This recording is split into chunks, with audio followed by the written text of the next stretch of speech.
Hey, everybody, we're going to pick up our conversation we started last week. So if you haven't listened to last week's episode, go back and listen to that episode, and then you can listen to this episode. This is part 2 of a 2-part series. I hope you enjoy.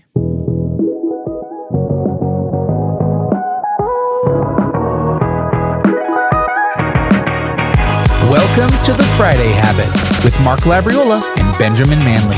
The Friday Habit is for small business owners, freelancers, and creatives who are ready to take their business to the next level.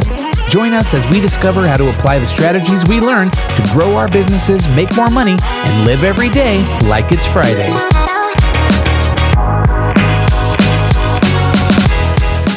What does content strategy look like, and what is it? Yeah, I think it really depends on your needs. So it can be as heavy or as lightweight as you want to make it. But I think, like, if you think about someone's day to day, it's the difference between sitting down at your desk and having no idea what you're going to do and having a plan. Gotcha. And that plan can be as big or as small as you want it to be. Something that I recommend to really small startups is to or just small companies in general. So this is a great idea for small businesses as well, is if you're having trouble thinking about what to write, start keeping a log, like over a couple of weeks. Either every time you get off the phone with a customer, write some notes about what your conversation was. Or maybe you say, I'm going to schedule like 10 or 15 minutes at the end of the day. And then write down your reflections about the conversations that you had. And if you do that over a couple of weeks, you're going to see themes in your conversations. And those are generally like the questions. Your customers are asking you the same questions. You're giving the same answer, but maybe you have, you're you, so you have the answer, but you don't have an asset to give to them or to share broadly that could answer that question for customers. So I think it can be something as simple as that, as you sort of learning about yourself and your interactions with your business and writing down a couple of themes so that when it comes time to write something, you're thinking about those themes. And I mean, Gotcha. You could even just compare it to all of us who do like goal setting exercises at the end of every year or the beginning of the next year where, I do that. I've got like 5 goals. And every time I get wound up about something or overwhelmed, I go back and look at the goal list and think, is this something that this thing that I'm expending so much energy on, is this something that is going to contribute to any of these goals on this list? Yes? Okay. Then I keep going. No? Okay. Then we need to figure out how to offload this. Okay. So it's kind of like thinking about like, what are my goals with content strategy, or like, what is my goal with the content I'm putting out? So I'm just thinking of me, my company as an example, Knapsack, we build websites on Squarespace. So a couple of things you mentioned are super helpful and practical. I love that idea of keeping a list of any questions that your customers ask you, because I'm thinking classic question I get maybe in like a first discovery call with the client is, oh, cool, Squarespace sounds cool. I've heard of it, but like what makes it different or better than WordPress? Perfect blog post, like yes. Squarespace versus WordPress, like what's the difference, and what type, and even like niching it down to the type of business we serve. For an accounting firm, is Squarespace a good fit for an accounting firm? Maybe that's a good question to ask, and then show the pros and cons, like what features might be there or might be missing for an accounting firm. So I love that idea. And then the other thing I think I hear you saying is that it's like, not only do you need to write a list of questions, but then match those against like, what are your goals with content strategy? Like, for example, is it so that new people searching for you, like, is it organic search? So people Googling you start to find you, or is it to educate existing customers and maybe provide like a database of FAQs that is going to help customer service? So on customer service, every single time gets the same questions over and over, they have a quick little copy paste that they can send off to that chat and answer their question. So it's kind of like, what is the point, or what's the problems you're trying to solve? Is that what you're saying? Am I hearing that right? And I think also even take a step back further and say like, what's your why? Okay. Why do you want to do this? Is it about helping someone? Is it about growing your business? Is it about becoming a leader and gaining trust in the marketplace? Like, what is it, because the CEO told you to? Right. Man, yeah. And then you need to figure out what the right answer is, because there is a lot of that. Like, is it that you feel like you have to because everybody else is doing it? Because that's going to make it really hard. That's me sometimes. It's like with social media, it's like, I don't know if we really need this social media page, but everybody else is doing it, so I guess we should. And then it's like, you're like, oh man, we got to come up with a post for today. And you're like, what do we want to write about? Like, that's the opposite of content strategy. Is my thought. It's kind of like content obligation or something. Like, that sounds kind of horrible. It's just like, I guess we have to write something, but if you actually had a purpose in mind, not just to be like everybody else, then that would help you know, like, oh, our strategy is to reach these business owners here because we know they're on this platform, and this is actually to generate leads. So we need to make sure we're actually providing helpful information here and calls to action to get them to our website or whatever it is. Like, that makes a ton of sense. I've been there, definitely, where it's like, I feel obligated to create this thing, but I don't really know why I'm doing it anymore, other than to just like do it to not be embarrassed of how long my last post was. Right. Yeah. And I think like there's a fine balance there. So first of all, I want to go back to what you said about having a company social media page. And I think it's to remember that like people follow people, Gotcha. you know, they're interested in other people. So if you are the leader of Knapsack, then the content coming from you is going to resonate more than from sort of this anonymous company page. So I think thinking about, you know, how you make it authentic and you make it that it's coming from you. But I think also you have to find a balance between, you know, wanting to post regularly and not beating yourself up when you don't do something. Okay. Because you're playing a long game. You know, this stuff takes a really long time. And I think instead of, you know, setting a goal to post like 5 days a week or something like that, or create, you know, X amount of content, just setting something that's more realistic for you, because there's going to be, you have a small business. There's going to be days when you get too busy and you go, oh gosh, you know, I didn't have a chance to do that. Well, I'm going to pick it up tomorrow. Right. So I think it's really, really important to remember that, because otherwise you can get discouraged. Okay. And then you're not going to do it because you're discouraged. It's partially like mindset almost. You got to kind of keep it even keel. Don't freak out. If you can't do it, don't feel guilty, but just like take it on the next day. Yeah, that makes a lot of sense. What are some like the different like practical things that fall under content strategy? Like, what types of things does content strategy influence? Off the top of my head, I think of things like recording podcast episodes, writing blog posts, posting on social media. But what are some other examples of like types of things that might fall under content strategy that all can kind of work together to help your business? Yeah, I think it's all about what goes into content strategy. So thinking about what your position is in the marketplace, like where you fall when it comes to competing alternatives. Like if you lose a deal, who are you losing it to? And most people know that because customers are telling you that we're gonna go with X solution, or we decided we're just gonna keep doing this in-house and have the pain and we'll just deal with it, or whatever it is. So knowing what those competing alternatives are, knowing what differentiates you from those competing alternatives, whether you have a product or some kind of service, like how is Knapsack different than other agencies out there that are also working on Squarespace websites? Who are you selling to? Like, who's your target customer, and what value are you bringing to them? And then all of that's going to help you get into what your market category is. And this is, if people are interested in reading more about this, April Dunford has a great book called Obviously Awesome, and it's about positioning. And that's what she does. All she does is help companies position themselves in the marketplace. But even just thinking about those questions at a high level, then also thinking through those themes, what we talked about, that exercise of going through and taking notes on what things are coming up in customer conversations. And then I think also, where do your customers hang out online? Do they go to Twitter? Are they on the accounting subreddit or the tax Twitter? Or are they more on LinkedIn? Do they consume more podcasts as opposed to written content? What kind of conferences do they go to? Or maybe, you know, if you're a small business that's local, what kind of local in-person meetings could you go to?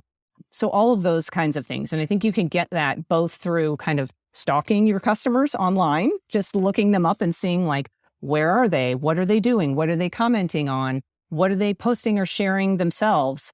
And also just calling them up and asking them, where do you hang out online? Where do you find most value in solving the problems that you have, you know, with your website? For example, for you, Ben, since we're talking about Squarespace websites, what podcasts do you listen to? What resources have you found that are most effective that are solving those problems? So for you, like one of the things I think about are like with your your plan, the support plan that you have, those videos that people make when you have a problem are gold. Those are things that you could take and turn into content that you could put online. I mean, I know that that's just for individual end users on the support plan, but it's something that you could turn into a more agnostic piece of content that's really helpful. Yeah, that's a really good point. Yeah, I guess that means, even like video content falls under this. That's definitely content as well. Yeah, that makes sense. Or even like what you do for a community. Maybe you create your own kind of community. You can create a Slack group if that's something that your customers would be into, where they can talk to each other and share problems and get support. You can go to conferences and speak about, the problems that your customers are having and how you guys solve them. You could have a panel where you've got customers talking about those problems. So there's all different kinds of content that you could create. But I think a lot of it is like what goes into coming up with that. Right. And I feel like the other thing, I mean, maybe this is like a small way of thinking, but at least for me, it's like when I think of content strategy, I'm like, all right, what are the skills and resources I have on my team of 9 people that could actually be realistic to generate too? It's like, cool, videos sound awesome, but I can't afford to pay somebody to build, like make me all these awesome custom videos, and I don't really have time to make them. So like what's valuable that's like realistic too, at least for me. I'm Mark. I mean, maybe you could speak to some of this too, because I know you create content, at Brand Viva, you're always creating photography content, you're creating video content, social media posts and stuff like that. So yeah, I mean, to me, it's like figuring out like what's realistic a little bit too. So I don't know how you think about that kind of stuff, but I feel like this is like all kind of like stuff that I'm on the fringes of, but I don't really think about as much as I should. Yeah. I mean, I think it's definitely, what is the content that you are passionate about and that you can kind of create on a consistent basis, especially if you're starting off yourself, doing something like, again, I find a lot of value in podcasts because I can take a podcast and write a blog post off of it. I can create 3 or 4 different clips from that to have video content or audiograms. And so then I can create a lot of content off of just doing one podcast recording. And so I know like for a lot of our clients who podcast with us, they're people who are CEOs or executives, and they don't have a lot of time or bandwidth, but they can schedule an interview and then record for an hour. And then, we can then take that and turn it into a month's worth of content, So I think too, it depends probably where you are, like on a financial place, right? Where it's like, okay, if I can hire someone to write me blog posts or partner with somebody to do that. But if I have to do it myself, maybe it's just aggregating content, right? Like maybe you're interested in reading a lot of stuff and you find stuff that's valuable to you. So then you just reshare that content because you don't have the bandwidth to maybe write it. I mean, what do you think about that, Amy? Yeah, I think those are all great points. Like repurposing, that's exactly what I do with my podcast. I think, the get the most bang for your buck out of each resource that you have. And I think also thinking about internally strengths and weaknesses and like what people want to do. If you have somebody internally who enjoys making videos, or if you have someone internally that is a good writer but doesn't get the opportunity to do it that much, and if you're the founder and you're too busy to be doing all this writing, someone on your team can interview you and write the copy for you. So I think it's a good idea to think about like who's on your team, what are their strengths and weaknesses, what do they like to do? And also like maybe take it down a notch for yourself personally, that it doesn't have to be like this super perfect, glossy looking thing that's, in terms of the video or audio, like those Loom videos where you've got a person in the corner and the screen where they're showing you what to do. Those are great. And I've seen people do those, like big companies do webinar style presentations. Yeah.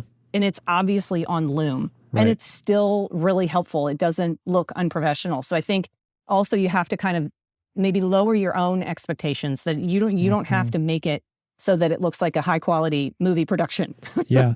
I mean, that's interesting too, because I do feel like sometimes that can be almost more raw and like almost endearing. Like, oh, cool. I'm like seeing this famous person in their house recording this thing and showing me how to do it. You know what I mean? Where it's like, feels more approachable than like a really slick video where it feels like, oh, you're kind of far away and you're like, wow, you're this really professional person. I think there's a balance because like, depending on your brand, you know, that could be important to like always be super polished depending on what you do. But then in other cases, I'm like, that's kind of cool to like have an inside behind the scenes take, and it's a little easier to create and gives a little bit less pressure. I think it's a great point because I think that's like a hurdle sometimes I run into mentally where I'm like I know in my head I could sit down and record a 5-minute video right now that would really help people, like just off the top of my head, because I've just happened to have that experience in that situation.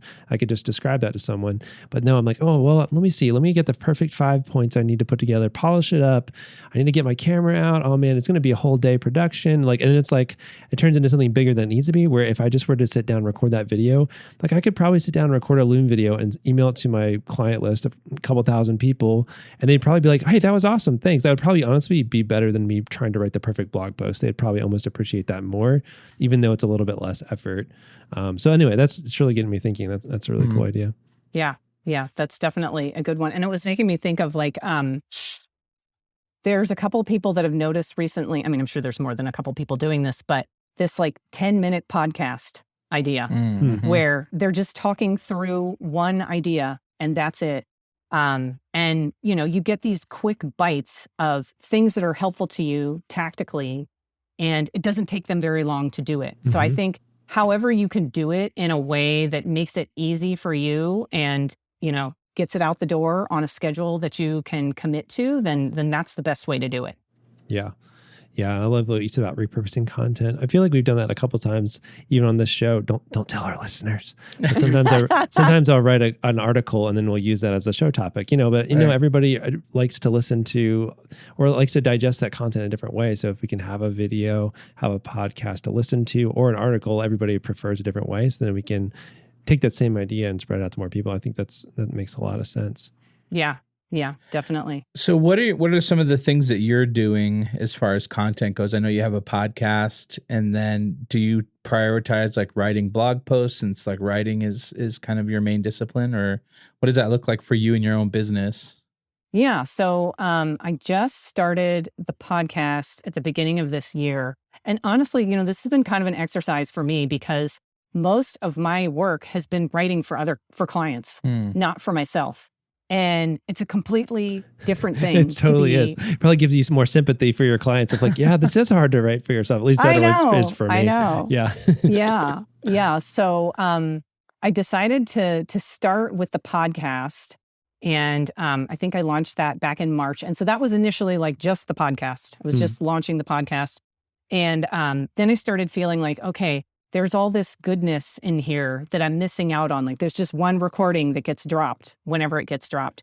So I came up with a cadence of things that I would do around that. And I actually have some help from a virtual assistant who helps with, she does the audio. She also takes the podcast video and does like a 1 to 2 minute clip based on something that she found that's really insightful. And it's amazing how like people who are outside of the situation can pick the best things, because sometimes it's at the point where I've listened to the podcast, and I'm sure you guys know this, like I've listened to it 3 or 4 times, and it's so hard to listen to it and think, what is the best clip in here? Because I've heard this so many times, you know?